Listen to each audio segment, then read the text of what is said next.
In a world recovering from war, the figure of a man who would defy all limits emerges. A cultural icon, an action hero, a symbol of strength and determination. But behind that smile and that imposing physique hides a story that few know. Arnold Schwarzenegger, the immigrant who achieved the American dream, was he really the hero he was sold to us? Or perhaps he had a dark side that remained hidden in the shadows? Arnold's is perhaps the best known biography in the world. We are talking about a man destined to be just another inhabitant of an Austrian village.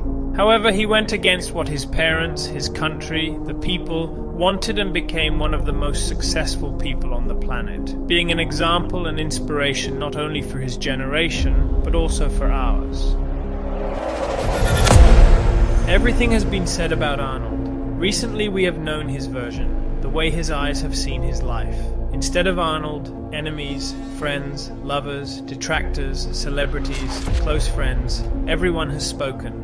And that makes it complicated to know the teachings of this unrepeatable life. For that reason, today we will delve not only into the lights, but also into the shadows. In the mentality of a man without scruples, willing to leave everything behind, who brought bodybuilding to the streets, who enhanced the masculinity of his generation with his action movies, and then influenced public life. Arnold was not president of the United States because his constitution forbade it. But how far did his ambition go? What lies behind the most ambitious and tenacious mind of the last century?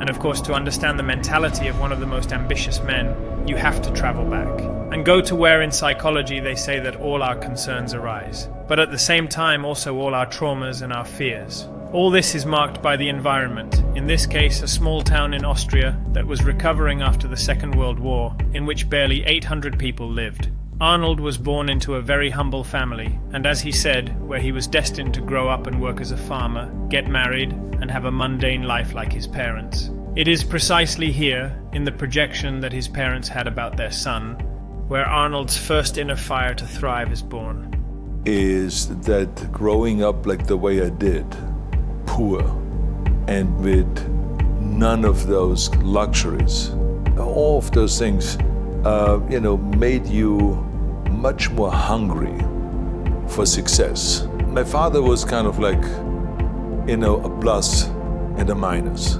My father really contributed a lot to my hunger.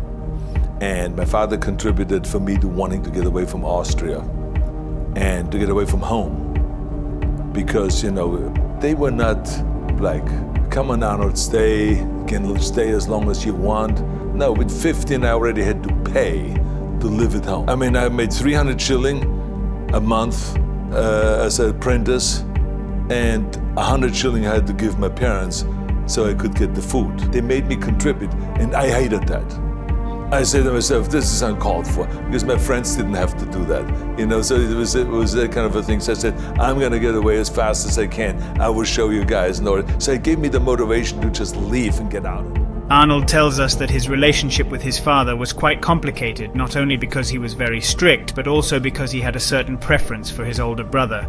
In addition, Arnold's father, in a turbulent time in history, came to belong to the Nazi Party, which made Arnold years later to investigate if his father ever committed or participated in any atrocity. However, this never happened. Although from his father, Arnold probably acquired that rigidity that in the future would make his interpersonal relationships very questionable, but at the same time catapulted him to achieve everything he set out to do. In one of his many interviews, Arnold confessed that the strict Austrian-German education that his parents gave him, that with every punishment, every blow, every argument he had with his parents, only gave him more strength, and he even confessed to them that this was not going to last long, that he was going to leave and that he was going to become rich. With that mentality, Arnold tells us that he faced his life already in his childhood. And where was Arnold's relief during all this time? Well, in training. In 1960, the Austrian oak tree man set foot in a gym for the first time after his trainer had taken him to improve his general strength in other sports. Soon Arnold discovers that he was born for it. Let's just say that the gym was Arnold's spark that ignited that whole dream. That whole dream of becoming somebody, of making it big. He had also grown up watching Steve Reeves movies playing Hercules. He knew that having a good physique could open many doors for him. For that reason, he had no qualms about training as much as it took. At the age of 15, Arnold decided to focus on bodybuilding instead of soccer, or more than bodybuilding, in strength sports in general.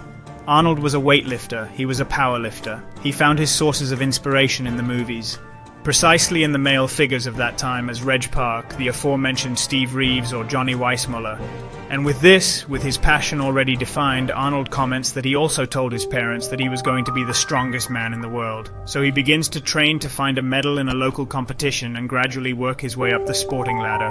However, the Austrian military service got in his way. Arnold had to surrender to the army of his country in 1945 when his mind was still focused on his progress. He knew that Austria and the future did not go hand in hand, and that in order to reach his longed-for kingdom of opportunity, as he called the United States, he had to leave the country. And in that same year, 1965, an opportunity appeared before him to begin to stand out in Europe. While he was doing his military service, Arnold deserted, escaped from his instructions as a military man, and went to the Mr. Europe in the junior category. So you can see if Arnold was a visionary or not. He already saw that championship as his ticket to America, in his own words, the place where he could become a star and become rich. So in 1666, he took his first flight to London to participate in the Mr. Universe. He ended up in second place because he did not have the expected muscle definition. But Arnold's shape and size already had the potential to move up to the top ranks of bodybuilding. His arms, his prominent biceps, and above all, one of the most remarkable pecs in history, were Arnold's calling card to the world. Of course, he was not unaware of his condition and knew how to showcase strengths that are still being held up as an example 50 years later in bodybuilding today. But we are with Arnold's story, and at this point, after a second place, begins what we can consider the beginning of Arnold Schwarzenegger's bodybuilding career. As every woman in the hall agreed, when the supermen of Europe got together in Cologne for the International Bodybuilding Contest. And with what pride the mighty men displayed all the well-known muscles, plus a lot that the average man had never heard of. Determined to get out of Austria by any means necessary, Arnold was able to get together with one of the judges of that competition. And seeing his potential, he took him to London and set up a training program supervised by him, putting much more focus on leg training. But at this point, the dream of a young man from Austria was beginning to come true. That same year, Arnold met an idol. You may remember Reg Park, one of his childhood inspirations. Well, he became not only his mentor, but also his friend. In 1967, at the age of 20, Arnold won Mr. Universe and became the youngest bodybuilder ever to do so, only 20 years old. And this was the physique Arnold had. The Austrian oak was getting it, he was becoming a man, and at 21 he got his long-awaited ticket to the United States. I finally arrived here in 1968. What a special day it was. I remember I arrived here with empty pockets, but full of dreams, full of determination, full of desire. Arnold steps into America with a certain cachet. The cachet of a young man who has already won everything he had to win in Europe, who has arms of 50 centimeters and a rib cage never seen before. And just at this point we must talk about one of the figures who most marked Arnold's life, Joe Weider. For many, bodybuilding is what it is today because of Arnold's legacy. However, the one who really had the vision of the potential as a business, of selling a man's body as something to admire, was Joe Weider. Joe Weider, who had founded with his brother a publishing house that sold magazines in this style, was also the promoter of the supplementation brands that today support fitness. Of course, gym equipment and machinery. But if Joe Weider has been known for something, it is for being the father of the contest that would bring together the greatest bodybuilders around the world since the year 1965. We are talking about the Mr. Olympia. When bodybuilding competitions were still being held, combining it with weightlifting, Joe Weider bet entirely on bodybuilding before anyone else. But he knew that to promote it, he would need a hero, an inhuman figure.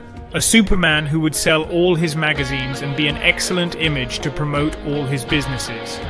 Joe Weider sponsored this Austrian with a man, honestly not Marketingian at all, but with a physique that would have to face the greatest physical beast of that time. And this was none other than a Cuban named Sergio Oliva.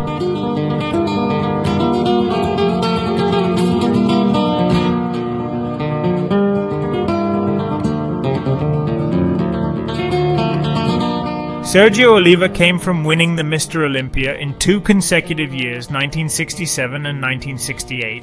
At that time when Arnold set foot in America, Joe Weider put him up in an apartment and covered all his expenses.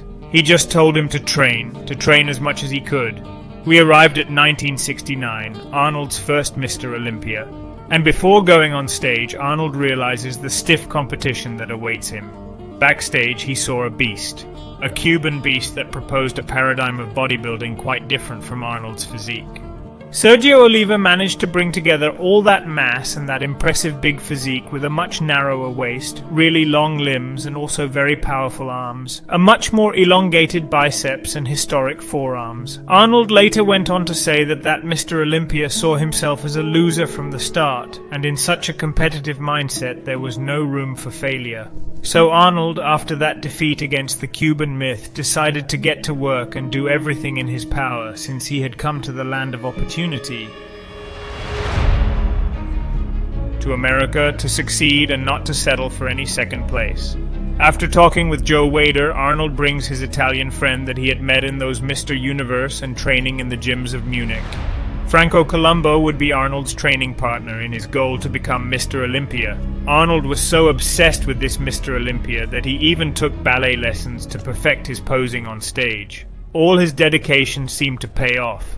Arnold entered the Mr. Universe, one of the most special championships for him, as he shared the stage with none other than his childhood idol, Reg Park. Not only was he sharing the stage with an idol, the dream of so many of us, but he beat him. He beat him the same year he was preparing to become the best bodybuilder in the world.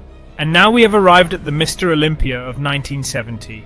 One of the most famous competitions in history, where one of the most controversial anecdotes took place. Arnold would continue with his tour of competitions, this time in the Mr. world. And to the surprise of many, guess who was also there? None other than Sergio Oliva. This would be the preparation for the truly important Mr. Olympia competition. Olympia, and this is where we can begin to see all that Arnold was willing to do to win. Arnold's strategy was clear. He knew he had the size. He wanted to arrive as defined and conditioned as possible. This would be his trump card, a trump card that had worked for him. He had beaten Sergio Oliva, but everything was yet to be written. However, off-stage he commented to Sergio that he was looking smaller, that he needed to gain mass. Of course, this was before the Mr. Olympia. He had put the ball in Oliva's court, and ill-advised that Mr. Olympia Oliva focused on size, on sacrificing definition in exchange for gaining more muscle mass. This in a bodybuilding that was clearly not as calculated as we know it today. But back then, Oliva let himself get there and came out very watered down and very overweight at the Mr. Olympia. Oliva had really delivered. He had managed to squeeze in between 5 and 7 kilos more than his last competition. It was the biggest physique he had ever presented, but when Arnold came out, we see a totally defined physique with every muscle cut marked, veins totally clear. And if that wasn't enough, in the post-down, the last chance to show the physique to the judges. Arnold looked at Sergio and told him that they should put an end to such a long night of posing and confrontation. Then Oliva came down from the stage, and as he was getting off, Arnold turns around and stands there posing by himself in front of the spotlight and the watchful eyes of the judges. At that moment, Arnold had come up with the idea of making it look like Sergio Oliva was leaving the competition, thus setting himself up as the real winner. And so it was that night that Arnold took the first of his 7 Mr. Olympias. However, back then, the prize for winning Joe Weider's championship was no more than $1,000. Considering that today's bodybuilders reach up to $500,000, things have changed a bit. And yes, bodybuilding was still a long shot. And Arnold's vision once again made him go further. And not only did he come to America to train, but also to be an entrepreneur. Together with Franco Columbu, he founded a masonry company. However, this was not the only thing Arnold would undertake. Now it is much easier to see the foundations on which the fitness business is built. But back then it was also visionary of Arnold to start a mail-order company, selling supplements and, among other things, workout videos. Of course, Arnold also played the role of image for the guy who got a huge slice of the bodybuilding pie. Joe Weider started selling his first supplements and energy bars. All this would derive until today in the industry that we all know of products related to training and fitness. They are now part of the daily lives of millions of people. But back to Arnold's story. The year 1971 was to be a pivotal year in his life. A year that would mark his character forever. His brother Arnold Schwarzenegger died in a car accident. He had been drinking and died on impact. Wendy Lee tells us in Arnold's biography that he did not attend his funeral. And here we are given multiple versions. Arnold himself tells us that he did not go to the funeral because he was training for his competition. A year later, his father Gustav dies of a brain attack, and Barbara Baker, his first serious girlfriend, said that Arnold told her about his father's death without any emotion and that he never talked about his brother. When my father died, because my mother called me on the phone and she said, you know, your dad died. And this was exactly 2 months before a contest. She says, do you come home to the funeral? I said, no. It's too late, you know, he's dead, there's nothing to be done. And I'm sorry, I can't come. You know? Over the years, Arnold has given as many as 3 different versions of why he did not attend his father's funeral, a question still not entirely resolved. What had become clear was that Arnold's childhood had marked him. In an interview, he went so far as to say that his father pulled his hair, beat him with belts, said that many of the boys he knew had fallen apart emotionally, but that he was not going to do it, that this was the Austrian-German mentality, but that he was going to be a rebel. I quote, "Every time somebody hit me and every time somebody told me I couldn't do something, I said, this is not going to last much longer. Because I'm going to get out of here, I'm going to get rich, and I'm going to be somebody." In the end, if there is something about Arnold's story, it is that there are multiple versions of it. The one told by him, by his lovers, by his close ones, by his friends, by his enemies. The story that Joe Weider was in charge of building, and the story that those present at the time lived. But if there was one thing he wanted to make clear to Arnold, it was that he really had no time for regrets. That someone busy turning the page with goals with such big tasks, it is much more difficult to get lost in your thoughts. We approached Mr. Olympia again, year 1971. Once again, the battle was between Arnold and Sergio Oliva, but here happens one of the controversies that marked the future of Joe Weider's competition. Sergio Oliva was disqualified from competing that year due to a new policy implemented by Joe Weider, in which if you participated in a rival competition such as the Mr. Universe, you were banned from the competition. 1971 was a cakewalk for Arnold Schwarzenegger to win the Mr. Olympia. It must be said that today we all see the greatness of the bodybuilders of that era by their placings in the Olympia, but this was a competition that was only 6 years old, a personal bid by Joe Weider. The Mr. Universe had 20 years of prestige, and it was normal back then for the same bodybuilders who went out to compete in the Olympia to go through this other federation. However, this caught Sergio Oliva by surprise, and still to this day, in an interview given by Sergio Oliva Jr., that is, Sergio Oliva's son, still a current competitor, clearly shows how his father, after that fateful decision, holds a grudge against Joe Weider. That's when he began to understand how the business was set up, that yes, this was indeed a bet for a new federation, and particularly also for a new athlete. This was Arnold. The most curious thing is that Sergio Oliva came to pose in that championship. Everyone would boo the strategy of the Weiders if one of the best bodybuilders in the world present there did not show himself to the public. And that's why we see pictures of Sergio Oliva posing in 1971 even without having participated in the event. And what did this do? It accentuated even more. It added fuel to the fire, to a rivalry that was more heated than ever. The Mr. Olympia of the 72nd was going to be that great event. In the 70s, we didn't see the best version of Oliva. In 71, Arnold had no competition. But by this year, 1972, Sergio Oliva had completely changed his training methodology. He had put himself in the hands of Arthur Jones. Many of you will know him from a video I made on this channel, for being the founding man of the company Nautilus, and the one in charge of the experiment with Cassie Viator, that bodybuilder who gained 20 kilograms of muscle in a month. You have also the video on the channel. But in this context, Oliva presents himself with one of his best physiques. As far as we can see from the photos of the time, we do see an Arnold that worsens the conditioning he brought in previous years. On the other hand, he looks slightly superior in that level of definition to Oliva. And yes, it is also true that we see an Oliva with a lot of size. Be that as it may, many who were at the championships that day argued that it would not be at all unreasonable for Oliva to take Olympia 72. To me, Arnold always looked superior in size. But Oliva's line was a much more aesthetically pleasing line. A much more pronounced cloud structure, but without ever bringing that crystalline condition that we have come to see in Arnold in later years. Be that as it may, the battle was on. It was not going to be an easy decision at all. But once again, Arnold's superiority was not just physical. That day, the room in which the pre-jump gym was to be held was too small. So Arnold proposed to change to a room where there was a much darker background that would highlight even more his structure in front of Oliva's. That being a person of a dark-skinned one, his structure would be more reduced. And this that seems silly in bodybuilding, the optical effect plays a fundamental role. For this reason, they say that this has been one of the most competed and most controversial Mr. Olympias also. The vast majority of those who were there gave Oliva as the winner. Arnold himself in a future biography acknowledged that in the 72nd Oliva was outstanding. And this is where the judges rule in Arnold's favor.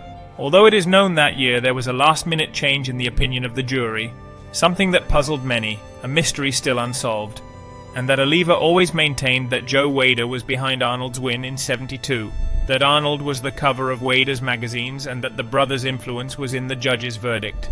Many years later, Sergio Oliva Jr. confirms that his father actually lived his whole life resenting everything that was done to him, that on the 45th anniversary of the Mr. Olympia he refused to shake hands with the Mignon family. I leave the link to this interview with Sergio Oliva Jr. in the description as well. It's very interesting to see how you can get to tell the story from one perspective and from the other. However it was, Arnold already had 3 Mr. Olympias. He was the king of bodybuilding, and there would be good years ahead for him. With Oliva already out of the competitive arena in 1993, the battle would be with Franco Colombo, Arnold's partner and friend, and a French bodybuilder who also showed great promise, Serge Nubret. But now there was no color. Arnold presented his most defined and most conditioned physique ever. Many say that 74 was Arnold's most striking physique. It was because he had gotten bigger. But in this year, in 1973, he presented arguably the best condition we ever saw Arnold in. In this championship, his best pose for me was the mos muscular, where you see more vascularity than ever. A striation in the chest that had rarely been seen. And although the legs of this era were not the size of today's bodybuilding, Arnold's quads show cuts that he had never brought before, which gives him that striking look. He wears the Mr. Olympia of 1973 on the street. He becomes the bodybuilder with the most Mr. Olympias, already surpassing Sergio Oliva, and he rises as the legend of bodybuilding. In 1974, he would face Lou Ferrigno, known for being one of the greatest bodybuilders of the time, so much so that you will all know him for playing none other than the Incredible Hulk. Arnold's strategy for this Mr. Olympia is different. That year he puts in a lot more size. For that reason, he presents his heavier physique on stage. For many, this is what has truly been Arnold Schwarzenegger's best physique. If Lou is known for being a big physique, notice how in these images Arnold is able to make him look small. At the time, he also had legs that today would be out of balance with his torso. But at that time, and especially in this year 74, they had become bigger than ever, and that's how Arnold won his 5th Mr. Olympia. And here it is worth pausing to understand why Arnold has been so different from other athletes. Because his physique is probably the best known physique in the world, and what made him so remarkable. When we talk about Arnold, his imposing biceps and pecs come to mind. But Arnold possessed a ribcage that even dozens of years of bodybuilding later has hardly ever been seen again. For example, if we go to his double front biceps, despite having a wide waist, Arnold had lats that were practically inserted into his waist. Arnold had a ribcage of incredible dimensions, and you can see this by looking at the size he possessed from the side, how wide he was. If you put another bodybuilder next to him, a bone structure not as large, you can really see the difference. The capacity to hold muscle mass that Arnold had in that body was unmatched. There really are very aesthetic physiques, also very pronounced dorsal insertions, very good pecs, but in person seeing Arnold had to be something unique.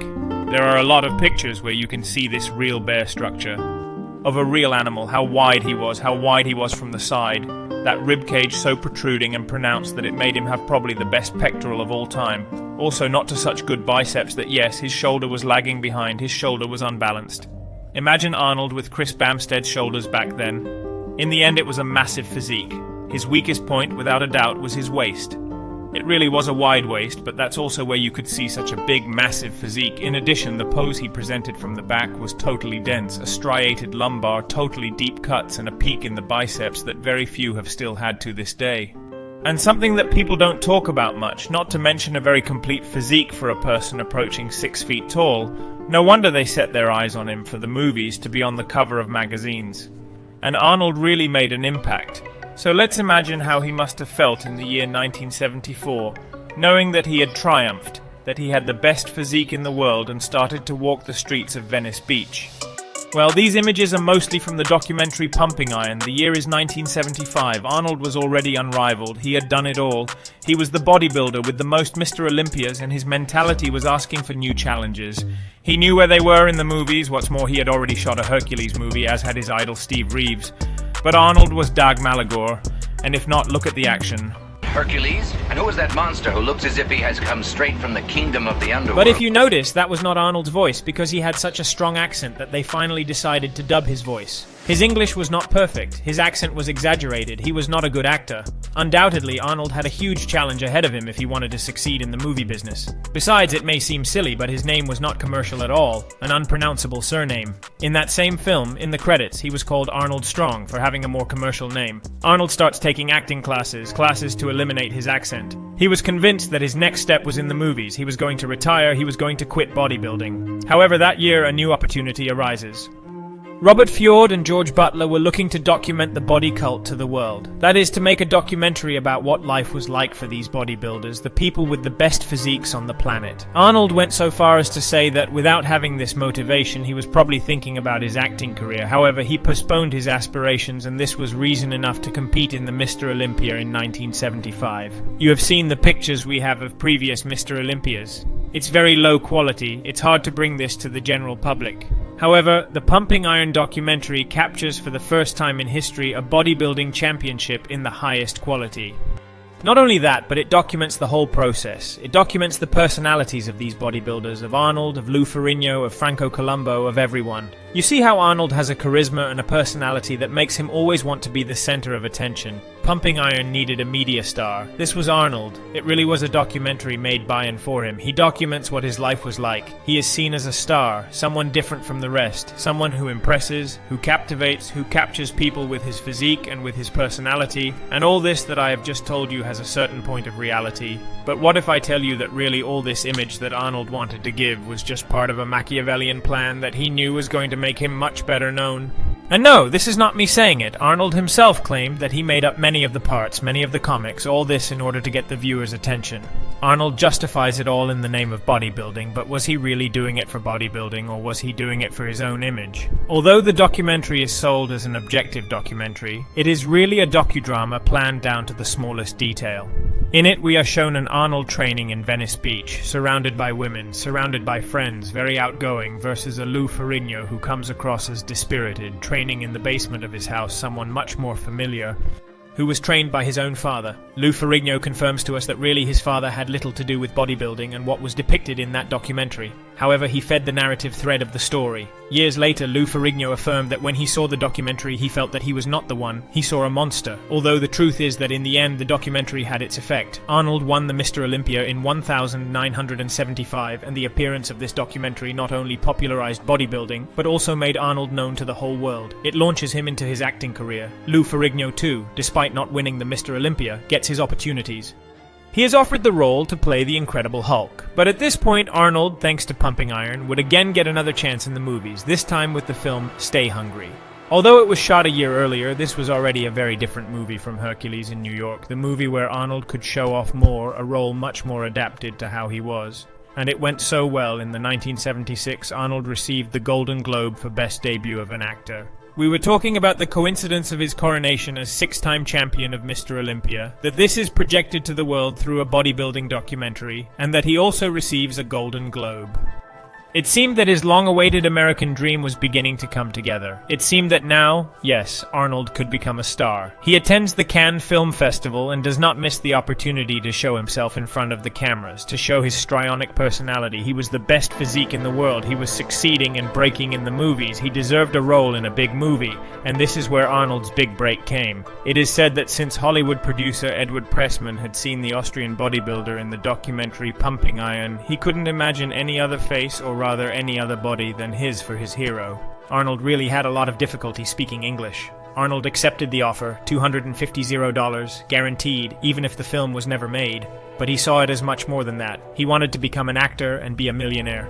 And at the director's request, Schwarzenegger lost pounds and pounds of muscle. Really, what we got to see in theaters was the most majestic image we saw of Arnold in bodybuilding shows. There was no pretense of a bodybuilder here, nothing more. Of course, the image mattered, but he also had to match it with someone athletic and with more graphic moves. Arnold talked about climbing, swimming, horseback riding to learn how to ride a horse, daily outings to run several miles.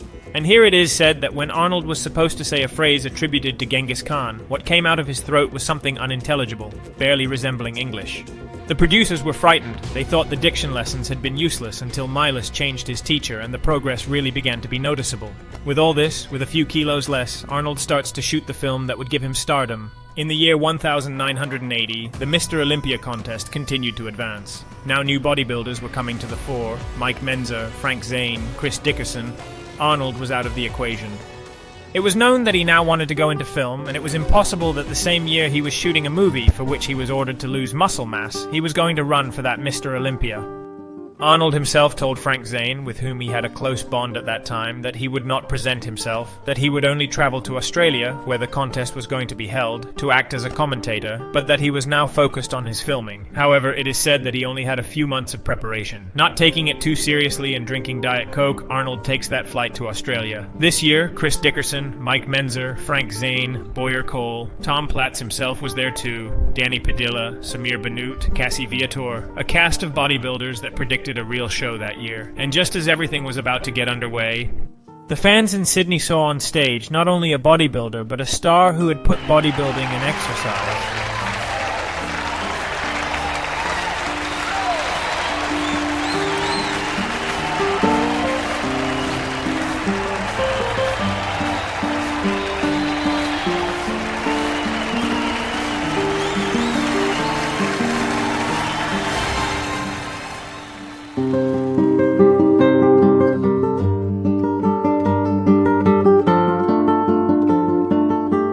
This would be the first Mr. Olympia that Arnold would present himself as a true star. The audience cried out his name because this was a unique event. But the Arnold we saw was not the Arnold of 1975. It was an Arnold with a much more erased physique with dwarfed legs. Of course with a charisma and a smile along with a posing that made the stadium fall down. But it was not the best version of Arnold, and if not, just look at these two comparative photos. But it is true that that year we see Arnold already with a questionable attitude. This became known several years later when Mike Mentzer documented everything that had happened behind the scenes in what was probably one of the most talked about Mr. Olympics of all time. Turned around very rapidly to face me, and he literally had his upper lip was furled around like he was snarling like an animal. He said, "Oh, come on, Mentzer, we all know that you lost last year because of your big belly." Arnold knew that Mike Mentzer had gained 10 pounds over last year. He knew he was running as one of the favorites. That's why all of Arnold's championships start with the psychological fight. A fight without any scruples whatsoever. Going so far as to disrespect, as he also did with Samir Bannout, or so Mike Mentzer tells us, who also tells us that that year he saw an Arnold much more accelerated than usual, with a cocky attitude. And so much so that both starred in one of the photographs that years later was understood, one of the greatest confrontations captured on camera in the history of bodybuilding. He went over and sat in the corner, and when he went to sit down, I continued at him. I was wagging my finger at him, telling him that his behavior was reprehensible, that it was not Boyer Co. who needed to grow up, but him. It must be remembered that Arnold and Mike Mentzer's fight went far beyond the Mr. Olympia of the day. Both represented two very different training philosophies. Arnold's championed by the classic Joe Weider system. Mike Mentzer, on the other hand, had been a scholar of high-intensity training, two systems that differed completely and that are still valid today. The struggle went far beyond just these two bodybuilders. Joe Weider had built a perfect business out of Arnold, a business in which he sold his image, his supplements, his own training system, his machines for that system. Mike Mentzer's was a more recent trend. Brian Jones' experiments with Cassie Viator, the Nautilus machines, were in clear conflict with the interests of Joe Weider, who was the promoter of Mr. Olympia. So this situation provides the perfect breeding ground for a rivalry. That irritated Van Weider, and he stood in between Arnold and I and tried to assert himself. I just remember thinking how out of control he was.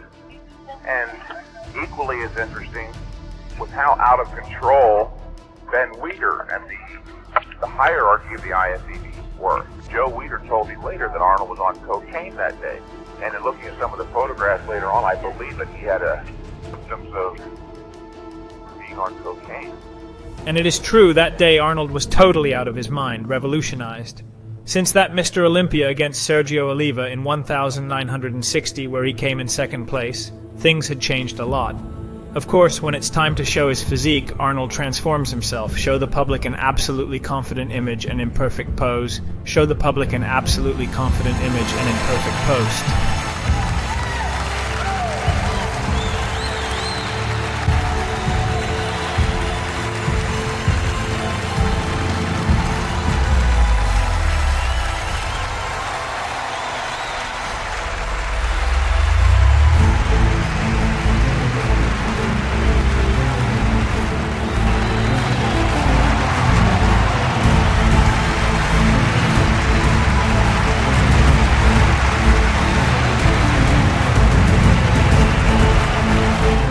Despite this, Mike Mentzer is aware that he is much better off. He had gotten that crystal clear skin, exceptional conditioning. His narrow waist certainly competed with Arnold's massive frame. They were different physiques. Better shoulders, Mentzer, bigger Arnold, but in better condition that day, Mike, so the battle was on. Also Chris Dickerson, spectacular condition. Frank Zane, who was coming off an injury, came in very good defining condition, but had lost a lot of size. The point is that Arnold wins over the crowd. Let's remember all that he already meant to bodybuilding. Now, however, all that remained was to wait for the verdict of the judges, who should assess with total impartiality. And when they were ready to do so, they named Mike Mentzer in 5th place. Mike Mentzer can't believe it. He picks up the trophy and leaves with a clear gesture of anger.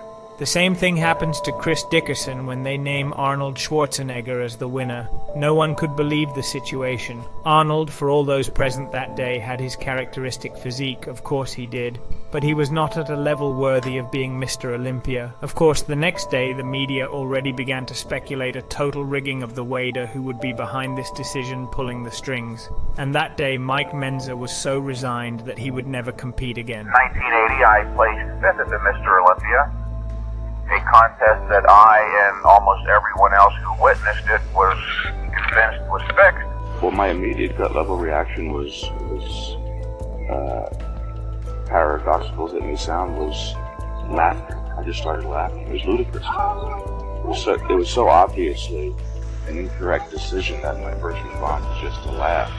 It's interesting, at the 1980 Olympia, the only people who saw Arnold as the winner were the 7 judges and his closest friends. None of the other competitors saw him as the winner. None of the audience, or very few, only those that were his friends. It was just me saying this, and of course in the aftermath, all the magazines carried articles pertaining to the fact that it was fixed, and as a result decided to drop out of competitive bodybuilding. This brought it all into focus, and I didn't want to be involved or associated with people like that, and decided to drop out. The following year, Frank Zane and many other bodybuilders decide to make a total boycott of the 81st Mr. Olympia. They don't show up and keep their word. That Mr. Olympia we already saw in Tom Platz's documentary, where they also very controversially have won a Franco Columbo or an obvious gynecomastia, and also a very questioned Olympia, and had been boycotted. And I tell all this so you can see how big the controversy was in that Olympia of 1980, one of the Mr. Olympias that will undoubtedly resonate more in the future of history, and that paradoxically he does not even mention in his documentary. Arnold thus put the finishing touch to an impeccable career as an athlete. 7 Mr. Olympics. No one had ever achieved such a feat. The following year, the movie Conan the Barbarian would be released at the box office, being a success and placing him as a Hollywood star. Arnold, without anyone coming to him, knew how to get together with the right people, in this case Joe Weider, so that no one could overtake him. He also knew how to get into the movie business. And what we had yet to see from Arnold was still unimaginable. The ambition, the mentality, and above all the coolness to take actions that would always place him as the greatest, the hero, the star that would undoubtedly mark an era. And all that had started in a village in Austria from which it seemed impossible to leave.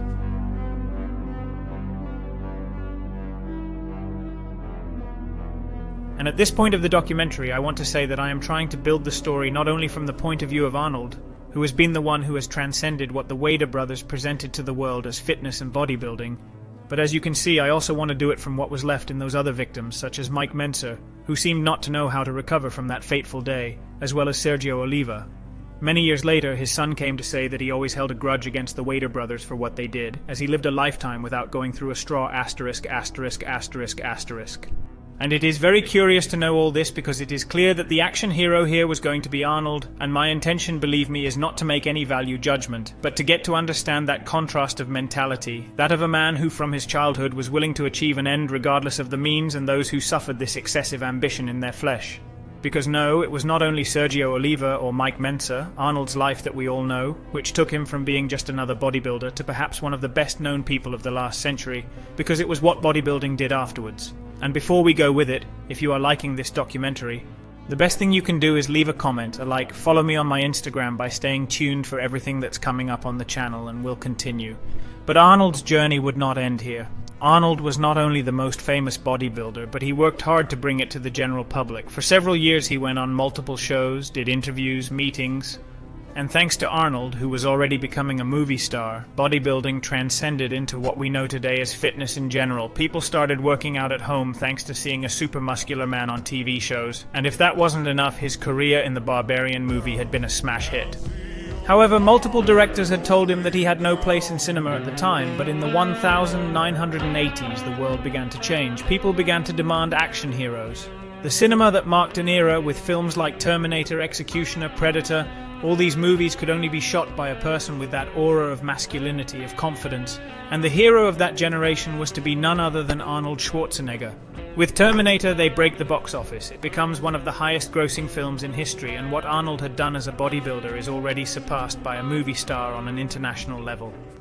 There isn't a person in the world who doesn't know Arnold, and he took it upon himself, and he says it very clearly in his documentary, that at this time he focused on transcending, so that people didn't just see him as the muscular bodybuilder who doesn't know how to do anything else, but as a star, and so he was. Arnold is one of the few people who has managed to succeed in every field he has set his mind to. Because once his career as an actor was over, he set himself one of the biggest challenges, not to say the ambition that denotes that we are facing one of the most ambitious people who have ever existed. And it is at this point that Arnold manages to enter the American high society by pairing up with none other than a Kennedy, with Maria Shriver. We will always be left wondering to what extent this was not just another part of Arnold's ambitions. The former bodybuilder and actor marries Maria Shriver, they start a family, and he decides to take the step of entering politics, no more and no less than in California politics. And for those who don't know, managing California politics means as much as having the power over one more world power. We are talking about a state with 40 million inhabitants and one of the largest economic powers in the United States. With all that this implies, and imagine what that meant for the news and for the world. The Terminator could be governor of California. If Arnold could achieve this, what was left for him to achieve? Just to be president of the United States. The thing is, the US Constitution prohibits an immigrant from becoming president, but knowing Arnold, I think there is no doubt at this point that he would go for that and more. Arnold is governor of California from 2003 to 2011, getting re-elected. The boy who dreamed of Steve Reeves' movies had surpassed the ambitions that anyone could imagine. He had come from nothing and achieved it all. But this is where the dark side of such an ambitious mindset comes in. It is that in bodybuilding we could already see everything he was willing to do to get what he wanted. From overpowering his rivals to having an inherent gift for knowing how to be with the right people at the right time. He did this in bodybuilding with Joe Weider. Joe Weider exploited Arnold to the max, and Arnold got all the fame.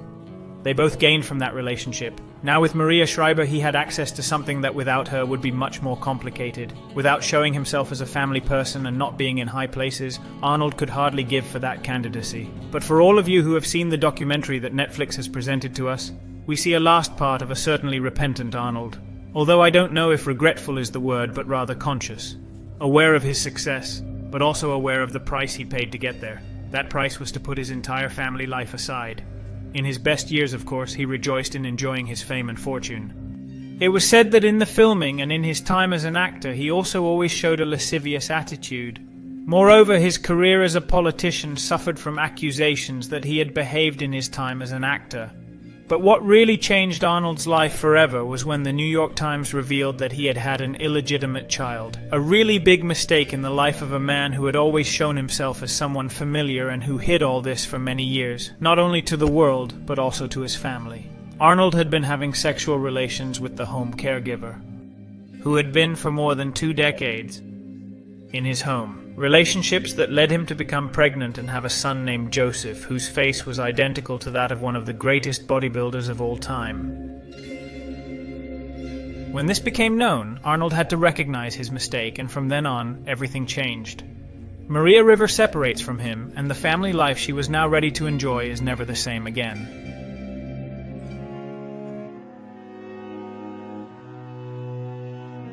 If you have seen the Netflix documentary, you will agree with me that now we see an Arnold especially concerned about his family and paradoxically all his children.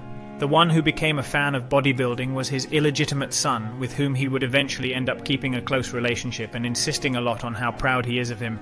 And it's funny how you can see traits of Arnold's prodigious genetics in the physique that Joseph Boehner has worked on. But friends, we must crown this documentary, close it with a conclusion, and it is that Arnold's life makes me think too much. It makes me think because he could be the example of an extraordinary life. A born motivator who encourages you to achieve your deepest dreams, that anything is possible. If he has done all that he has done, anything is possible. However, the bottom line is that we will remember Arnold for bodybuilding, for movies, for politics, for his successes, but also for his failures. And I believe that this is precisely the greatest lesson that an unrepeatable life can leave us, a life full of moral dilemmas.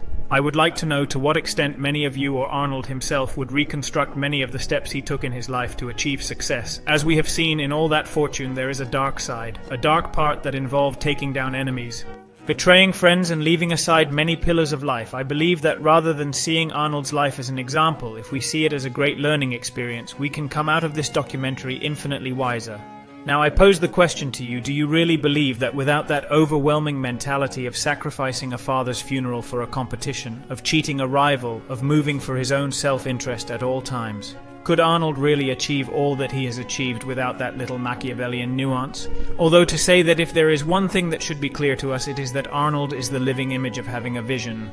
In a world where people move by inertia, by what people will say and dragged by other people's thoughts, Arnold faced his parents, faced the world, aimed for the stars, surpassed the moon and reached even beyond the stars. And this much is clear, that without a vision we would not be talking about any of this. Ladies and gentlemen, I hope you liked it.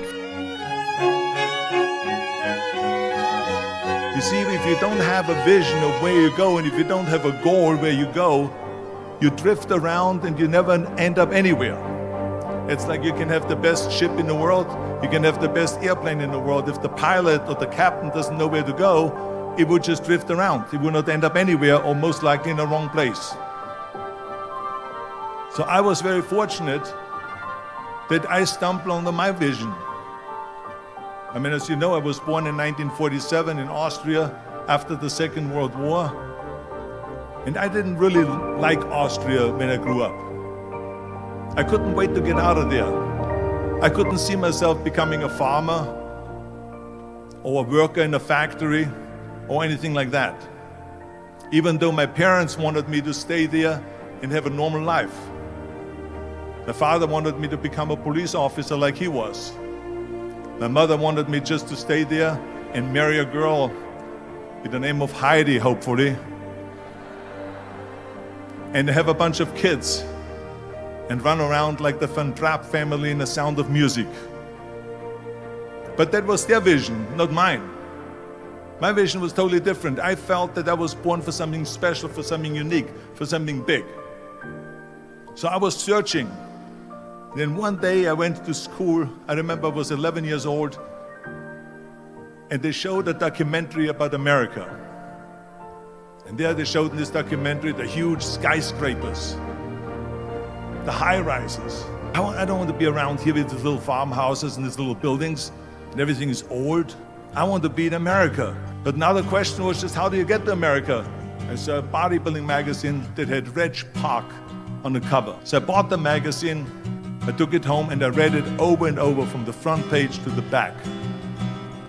It had everything in there, how he trained, how he was working out in Leeds, England, in a factory town, how he worked out every day for 3-4 hours and became the strongest man of Europe, and how he won Mr. Europe and Mr. Great Britain, and then eventually Mr. Universe, and how he won the second Mr. Universe and the third Mr. Universe,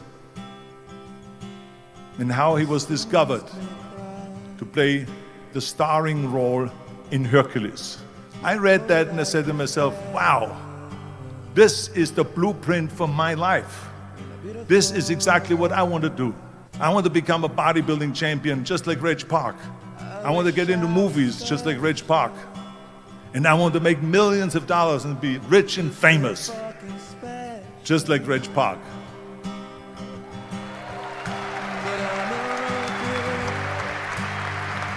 Do you know how great it felt that I knew where I was going? Imagine the majority of people don't know where they're going. I knew where I was going, that I'm going to become this bodybuilding champion just like him. So it was just a question of how do you do it? I was so relieved, because when you have a goal, when you have a vision, everything becomes easy. Because remember that in America, for instance, when you study, you will see the percentage of people that like their jobs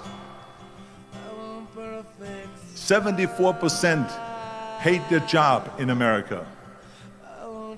Now, there is not much different when you come to Europe. The majority of people don't like what they're doing because they're really not doing it because they didn't have a goal and they followed this goal. They just aimlessly drift around, and then all of a sudden there's a job opening, so they get their job because you have to work. But then when you work, it's a chore. It's work. It's not fun. So if you think about only a quarter of the people really enjoy what they're doing in life, that is unbelievable if you think about it. So I felt so blessed that I knew what I was doing. It's like a medical student that studies and knows he wants to become a doctor. You know where to go. The Hollywood agent, I want to get into movies. He said, that's funny, Arnold. I ask a studio executive, I say, I want to get into movies. I want to be a leading man. He started laughing. So they all say it's impossible. I said, why is it impossible? He says, because look at how big you are. You weigh 250 pounds. And then they told me, he says, and your accent, even if you reduce all your body weight and everything and have a normal body, your accent, I said, your accent, I mean, it will go give people goosebumps. With the German accent, it will get people the creeps. He says, no one in Hollywood ever has become a leading man that had an accent. Doesn't happen. People in America want to hear their actors talk like John Wayne, or like Burt Reynolds, or like Clint Eastwood. Not like someone on Hogan's Heroes or something like that, some Nazi movie. This is the kind of stuff that they heard. They said, no, you see, it's impossible. And plus your name who can pronounce Schwarzenegger or something like that. No one can pronounce that, so forget about it, Arnold. This is the kind of thing that I heard. Imagine, you go from studio executive to studio executive, from agent to agent, from manager to manager, and they all said exactly the same thing. Now that's very encouraging, isn't it? But you know something? I didn't give a shit. I didn't. And I looked back again and learned from what I learned in sports. In my case, in bodybuilding. It's all about the hard work that you put in. To college to study English, accent removal, acting classes, and all of this stuff, all day long. I worked and I worked and I worked. And within a short period of time, I made one movie called Hercules in New York, which of course went right into the toilet. But it didn't discourage me. I still had the same vision. When people say we don't have the time, we have 24 hours a day. We sleep 6 hours a day, so that gives you still 18 hours. So we have 18 hours a day. The average person works around 8 to 10 hours.